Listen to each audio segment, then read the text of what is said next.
Hello guys, welcome back to another mini vlog. ఇలా ఉన్నారు అందరూ? మీరు ఎప్పుడైనా సికింద్రాబాద్ స్ట్రీట్ షాపింగ్ చేశారా? లైక్ సికింద్రాబాద్లో నేనైతే ఇప్పుడే ఫస్ట్ టైం చేస్తున్నాను అనమాట. సో నేనైతే పాలికా బజార్కి వెళ్ళాను. ఇది బస్సెస్ ఉంటాయి కదా, దానికి ఆపోజిట్ రోడ్లో స్ట్రైట్గా నడుచుకుంటే రైట్ సైడ్ టర్న్ అయ్యి కిందికి వెళ్తే ఉంటుంది అనమాట.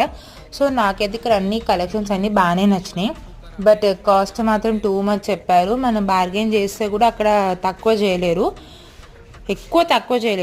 సో కాబట్టి నేను నాకు కావాల్సినవి కొన్ని తీసుకున్నాను అనమాట. ఇంకా నేను వస్తుంటే మా కజిన్ కనిపించింది, ఇంకా నా ఫ్రెండ్ అనమాట అది. సో కనిపించాక ఒక వీడియో తీసుకున్నాను. నేనైతే 2 బ్యాగీ జీన్సెస్, ఒక టీ షర్ట్, ఇంకా మా చెల్లికి ఒక జీన్స్ తీసుకున్నాను. ఇది మా చెల్లిది అనమాట, అందుకే అట్లుంది. నేనైతే బీచ్ కలర్ టైప్ ఉంది, కాకపోతే బీచ్ కాదు, గ్రీన్ టైప్ అనమాట. ఈ బ్యాగీ జీన్స్ తీసుకున్నాను. ఇంకొకటి యాష్ కలర్ బ్యాగీ జీన్స్ తీసుకున్నాను. ఇంకా మా చెల్లికి ఒక జీన్స్ టాప్, అంతే అనమాట. So please subscribe.